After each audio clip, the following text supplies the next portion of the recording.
Hi, my name is Barry Crampton. Today I'm going to show you around our Mercedes-Benz ML and then take you for a drive in it. But first of all, I'll tell you a little bit about it. It's a 2009 on a 59 plate Mercedes ML280 CDI Sport. It's an automatic. It has done 56,250 miles there or thereabouts. I'll tell you exactly when we get in the car. It's got a full service history. Fuel economy.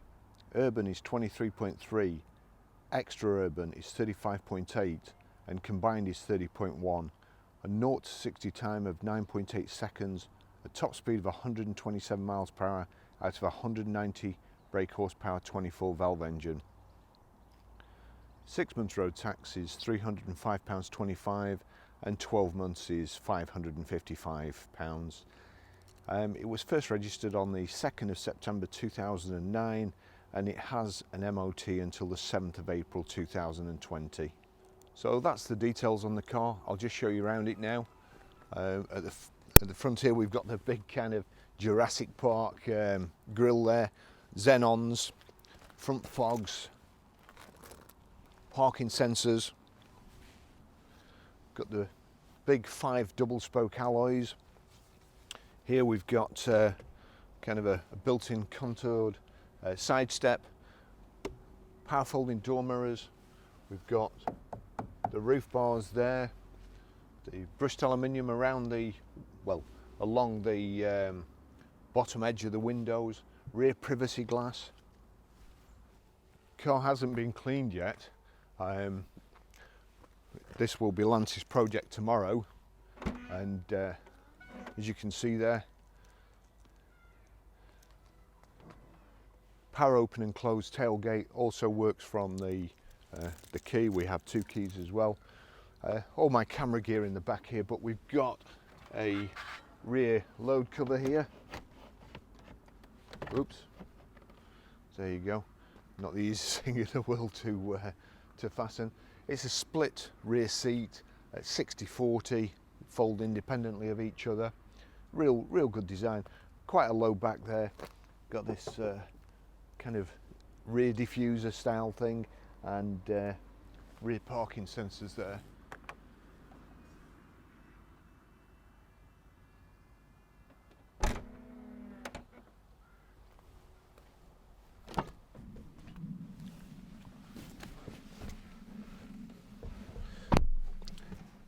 Quite a lot of room in the back.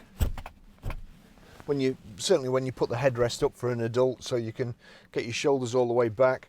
There's 2 kind of cutouts here for your knees, which I find a little bit strange, but I did spend a brief amount of time in the back of one of these when they first came out with 2 of the fattest salesmen I've ever seen in my life. So there is, I can testify that there is plenty of room in the back, even when you're going down 45-degree slopes and along the side there, and we're all leaning over. So it's comfortable to be a passenger in. You've got airbags in the B and C pillars. You've got things here for kind of a cargo net that you can fit extra.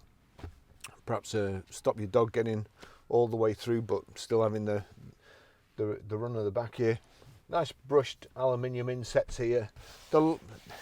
It's Mercedes-Benz fit this stuff called Artico leather. I'm assuming the idea is it's better for the planet, but apparently it's also harder wearing than leather and easier to clean. Whether that's true or not, I don't know. And it's also got the Alcantara centre panels. Now, certainly Alcantara it looks good. It's probably nicer to sit on than leather, more comfortable. It's not cold in the winter and it's not too hot in the summer. We've got parcel nets here. Nice car. The Mercedes-Benz heavy duty overmats. Lovely in the back here.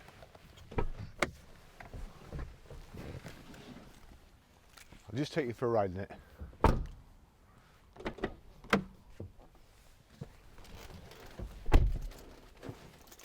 We have the Mercedes-Benz remote bladeless key there, which goes in, is recognised on the dash. as long as you've got your foot on the brake, the vehicle will start up like so. Probably my third favourite four-wheel drive. The only thing that I would mark this down on really is the gear lever, which is a pet hate of mine. Everybody else will get used to it in 5 minutes, but unfortunately I can't. Gear stick is where your wiper stalk would normally be, and I say it in every Mercedes-Benz. I have a habit of, as soon as it starts raining slightly, just knocking the gear lever and putting it in neutral. I drive different cars all the time. If it's your own car, then you just get used to it. When I've driven a Mercedes-Benz for any length of time, I get used to it, but jumping in and out. So all I'm saying now is just expect me to knock it in neutral if it starts raining. So we'll put it in drive there. We've got nice front central armrest here, electric seats. There you go, back and forward. And I'll just show you these before we set off. Power folding door mirrors. So we're in drive, away we go. We'll just set the door mirrors, make sure they all work. Yep, that's, and that, yep. Oops, press the wrong button there. There we go. I was at Mercedes-Benz when these first came out. Early 99 I think it was, perhaps late 98. And they sent us, as they always used to, they sent us on a training course and sent us out in these things on a, well, it was like an assault course. And first time round, a professional driver, and I'm not kidding, we were driving along a bank like so. It was just unbelievable that it would stay on its wheels. So just on ordinary roads or going through a bit of shallow water, I think you're safe. We're just coming into the winter here in the UK, and it gets a bit naff around here.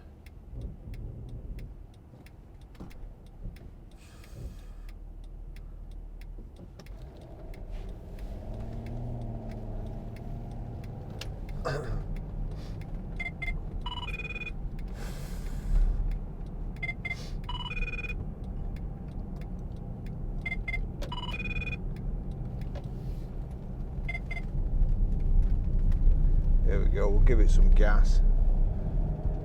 Not too wallowy, I prefer these to the X5. They aren't as harsh, nicer ride, still pretty good in inclement weather. Nice and smooth, nice and quiet, as you would expect with Mercedes-Benz. Very, very comfortable, good driving position. Perhaps do we going a bit further back, but that's about it. Great car. Got a height and reach adjustable multifunction steering wheel. Got paddle shift on the steering wheel here as well. Minus there for down and up.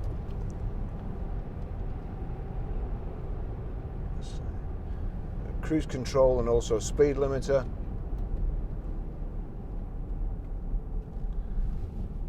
I don't think speed limiters should be allowed on cars, but it's my personal opinion.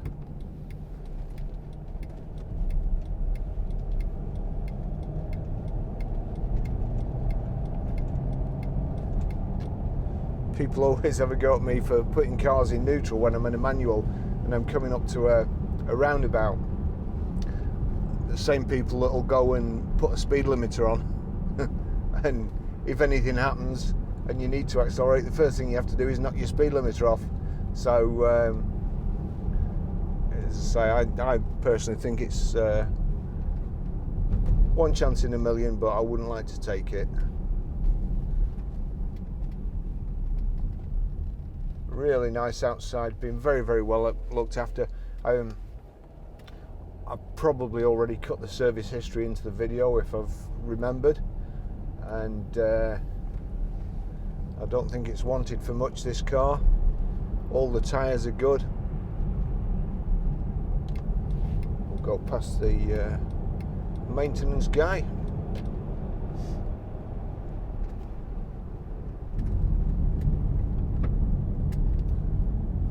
Quite a sharp bend that, not too wallowy.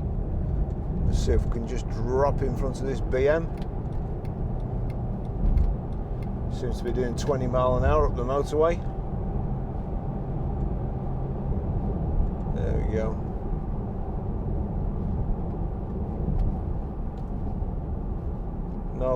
No wheel wobbles or anything. We'll just try the brakes. If the lights change here, yeah, there we go. Yeah, no wobbles through the steering wheel or undulating brake pedal. That's all good. Nice and clear here. We've got this. You can alter settings on the dash there, and let's see, it's done 56,240 miles. Run flat indicator active, temperature gauge, outside temperature gauge, which is 14 at the moment. Service in 13,300 miles. So there's your information display. On the right, your volume controls and telephone control.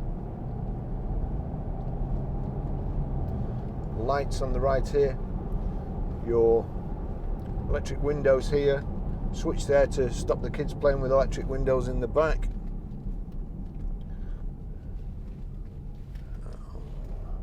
We're clear here.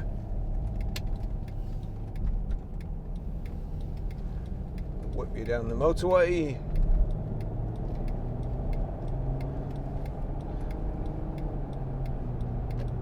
Now, it's strange how things come about, really. I was talking to somebody the other day, and they were saying how nice the analog clock was in a car I was driving, and somehow they really finish it off. Although when I was probably about 18, digital clocks had just come out, and I actually bought one and had to cut a hole in my dashboard to put this digital clock in now. And I look on here, and a nice clean analog clock in the left hand, in the speedo there. That's really nice. And then here on the radio, it almost looks like they've tried to make the radio look like an old Radiomobile Crackle-Master of days gone by. It's even to the extent it's where the display's faded and gone kind of like old paper. But it's all nice, all nicely set out as you would expect with Mercedes-Benz. Nothing too fancy. We've got heated seats here, 3-position heated seats. So let me just that's cruise control. We'll just take it up. Oh, just take it up to 70 there. Hopefully we're in top. We're doing 2,200 and perhaps 2,300 revs there. It's dead on 70 miles an hour, and I like the way the Mercedes cruise control goes up to in increments and went up to 70 there. So that's really, really good.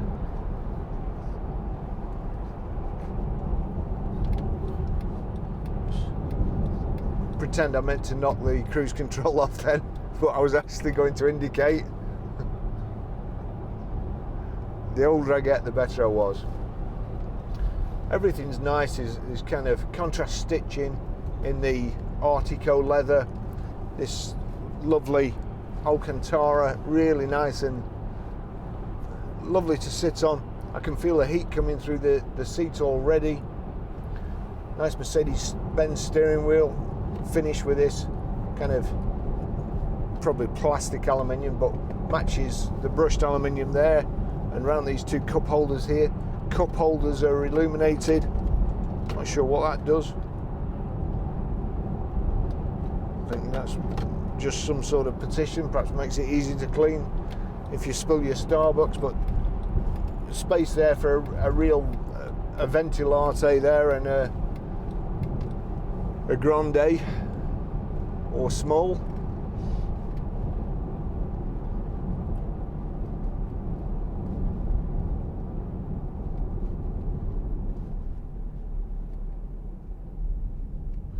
everything that's on Mercedes-Benz,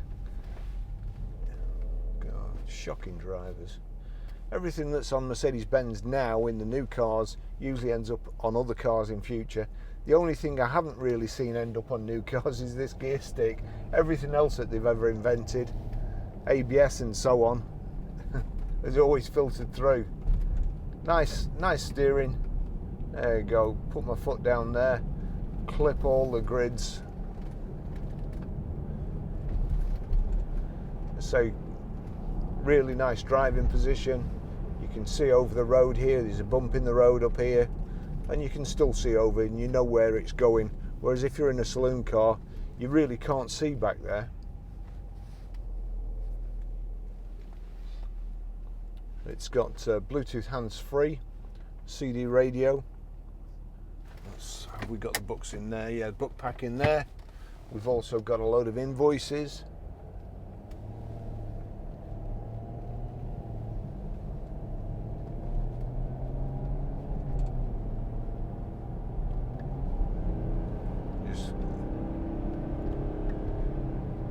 There you go, the paddle shift.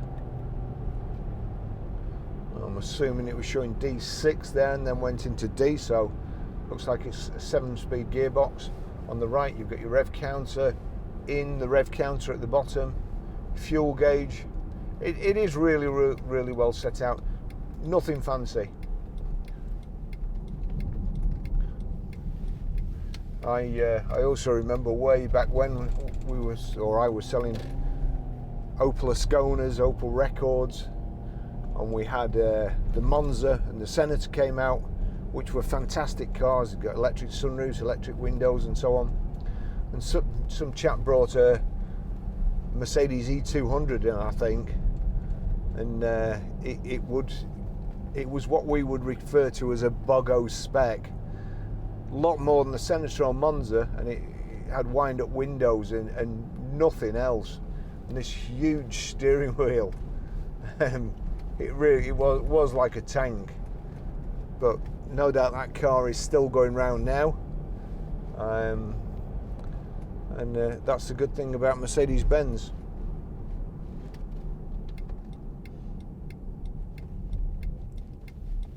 At one time, when I started there in 1995, the E-Class again hadn't changed much from the old days, and was still, gosh, it was pretty boring. My first demonstrator was an E200, and they were just being the last of the old shape E-Classes before the new kind of twin sort of headlight Mercedes E-Class. And it was a lovely car, but it was just like driving a tank. Nothing to it, just went straight. There was no real feel to it or anything, and they were kind of an old man's car. And in a couple of years, they brought out the new from the 190, the new C-Class, the new E-Class, the M-Class, and then the SLK, the new S-Class, the new SL, and all of a sudden they were transformed from a kind of an older man's car to, then they brought out the A-Class, which, what they were trying to do was they could get drivers from about 40 onwards and keep them right the way till they died, but they wanted to catch the youngsters in the family, so they brought out the A-Class, and then of course the SLK and so on. So now you can buy a Mercedes-Benz when you're 17, and just there's a car for you right the way until you croak or give up driving. Personally, I do like the M-Class. We sold a lot of these when they came out. Such a lot of people bought them, and this one being a diesel, obviously, it's a lot better than the 320s that first came out. The diesel, when the diesel came out, it was actually faster than the petrol, but did a lot more miles to gallon. And I was sales manager when these came out, and I ordered all the first ones, to make maximum amount of money, which we never sold them over list, which a lot of dealers did, but we did order them, or I ordered them with a big spec. And one of the things that I ordered for the first few was a fuel gauge, and it was up here, and it was in US gallons. And when you looked at it, it scared you to death, because it used to say about 13 miles to the gallon. So I soon stopped ordering with them with a fuel indicator on it. But the supercars and the people who bought them, they weren't worried. They just wanted a Mercedes-Benz four-wheel drive. And now you see the G classes, the G wagons, and crikey. Anyway, sorry, going on a bit. I'll finish the test drive there. John's got us another lovely car. Great example. We have cut down our stock. We're trying our best to buy the best examples, but not stock as many cars as we used to. And he's done his job with this one. It's lovely. And I also notice it's got quarter of a tank in, which will mean that Johnny's claimed this for himself, and he'll be driving it. So he obviously likes it a lot. It's a nice vehicle. I'll show you how to delete a mobile from the Bluetooth audio system in a bit, and I'll show you how to pair your mobile. But apart from that, if the video's been of any use to you, please like and subscribe.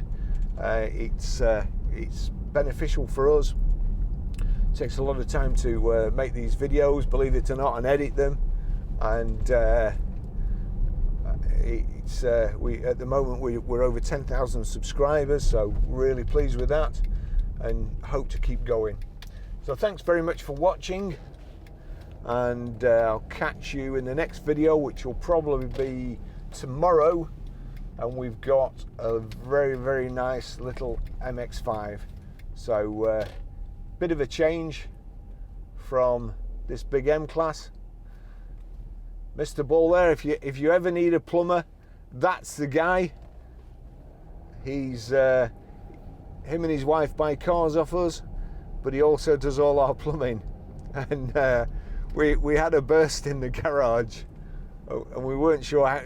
There was nowhere to switch the water off. We couldn't do that, and he came in, and he was like Red Adair, except instead of an oil well, it was just he just put this fitting on the top with brute force, and then switched it off and fixed it. So I'll try and remember to put his telephone number in. If you're around Preston, he's great, and he's not dear at all. I don't know how he does it for the money. Right, that's it.